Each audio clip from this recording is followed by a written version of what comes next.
Isang magandang hapon po sa inyo mga kaibigan. Update lamang po tayo sa lagay ng ating panahon ngayong hapon po ng linggo, May 19, 2024. Pero bago natin yan ipagpatuloy mga kaibigan ko, please wag po munang kalimutan mag-like and subscribe. And pahit na rin po ng notification bell, napaka-importante po niyan mga kaibigan. Maraming salamat po. So ang weather system po natin mga kaibigan at hypnosis po natin ngayong hapon po ng linggo.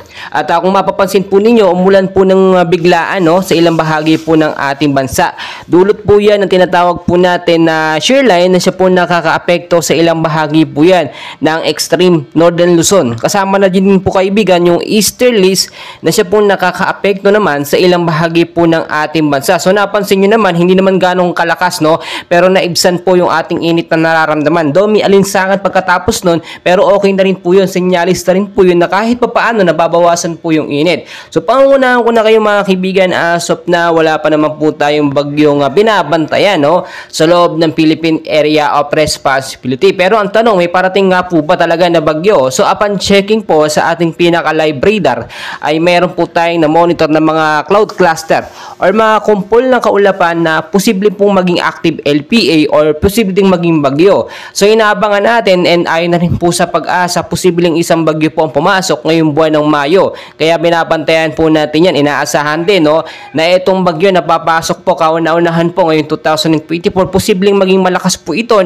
dahil sa sobrang init. Ito po inaasahan natin na medyo malakas, and hopefully wag nga po sana maging malakas ang hinihiling lang naman natin magkaroon ng pag-ulan, wag naman yung sinasabing super typhoon.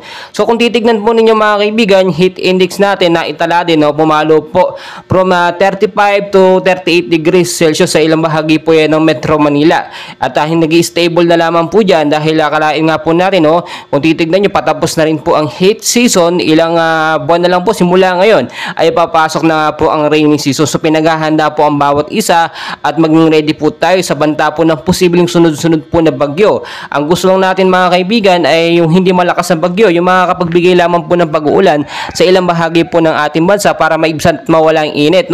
Pagpasensyahan nyo na mga kaibigan dahil sa ilang bahagi ng ating bansa hindi pa rin po nakakaranas ng pag-uulan, mainit pa at maalinsangan pa rin po.